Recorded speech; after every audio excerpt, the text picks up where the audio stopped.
Thanks for joining me on Fear No Art. My name is Elizabeth Alfano. Today, I'm very excited to be interviewing best-selling crime novelist Scott Turow as part of the 3rd annual Chicago Literary Hall of Fame induction ceremony.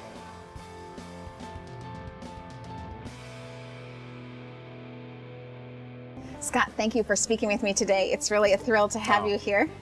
So you are, of course, a riveting crime novelist and best known for your 9 bestsellers. But for me, I think the strength of your writing is really that you have such incredible character development. And so many of these characters struggle with a sense of themselves and a sense of human nature in general, just as you did as the assistant U.S. attorney. And I'm wondering if you could talk to me about how you develop your characters and what the law has taught you about human nature.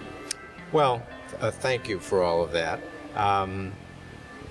You know, developing characters is pretty intuitive for me. I try to write about people whom I'm interested in getting to know, and sort of thinking about, you know, well, why would that person do that? Yes. Generally the answers come to me whole. They don't come to me abstractly.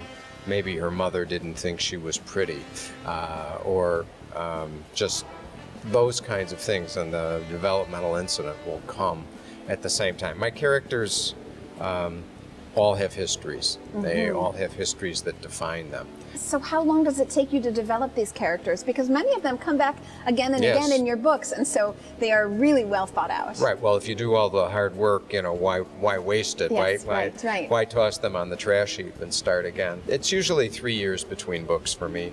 And I've tried to speed up the process, feeling sort of the wings of time. Yes. And I still can't seem to do it. I will write other things in the interval, but a novel still seems to take 3 years. I think 3 years is pretty good, actually. I mean, I think to your first and best known, really, Presumed Innocent, that came out and it was such a blockbuster. Right. How do you follow up with that? There's this pressure to publish, and I'm wondering if you ever have writer's block, or how you get through that and how you deal with the pressure. Well, Presumed Innocent was a unique experience, and it really was like getting shot out of a cannon. Yes. And I went from somebody writing in my basement and on the morning commuter train to this international success. You know, I stuck with the formula of if it ain't broke, don't fix it. And what wasn't broke was just writing about what interested me, rather than trying to capture the lightning in a bottle that was Presumed Innocent. Right. You asked about writer's block before, and you know, I've experienced it, but mostly at the beginning. Once I've got something on paper that I can always go back and rewrite, and that tends to grease the engine.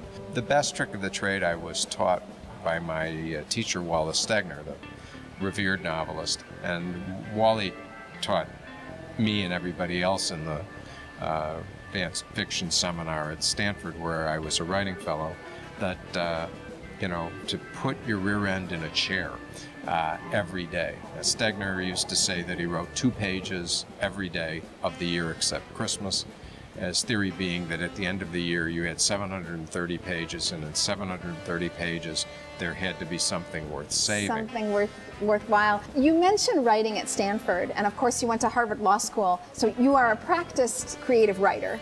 But I wondered if you think you'd be as successful if you didn't go to law school. I think the honest answer is no. You know, the law school was a great choice for me, and it came in a life where I seemed headed for becoming an English professor. Yes. And you know, the law was a great choice because I was fascinated with it, and it answered a lot of questions that I'd been wrestling with internally, and it gave me something to write about, a subject that was really close to my own passions, and you know, certainly the world of crime that I inhabited as a prosecutor and now occasionally as a defense lawyer has also sort of been, you know, deeply congenial to whatever internal questions go on with me. And I think that comes through in your books, that how your characters struggle with these internal questions, and that's what makes them so able for us to resonate with them, because that's what the human condition is. Right. The life that you must lead in practicing law and being so close to these kind of life and death situations. Do you then put into question, is there a right and a wrong? Is there a good and and an evil, or is it really just shades of gray?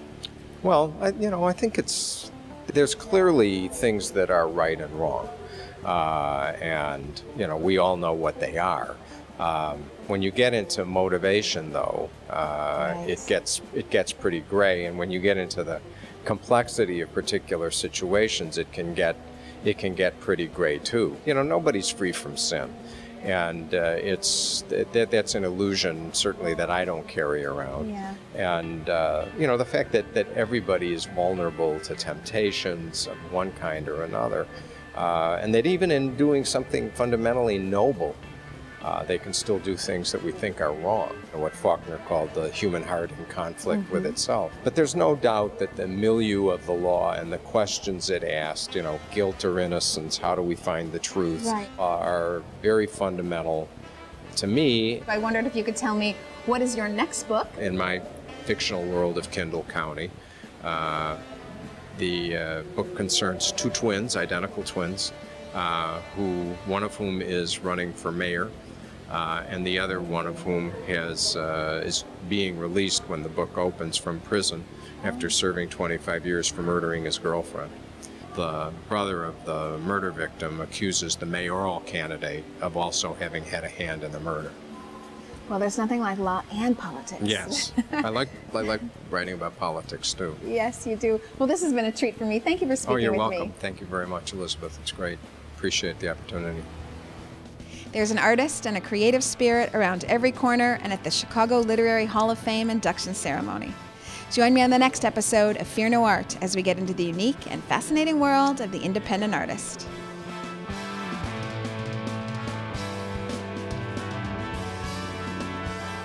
Do you have any tricks of the trade, anything that you do to write, like you must have a glass of wine or you must be at a certain table, or any sort of tricks for you? I must not have a glass of wine. That doesn't help you? Oh gosh. It helps at the end of the day.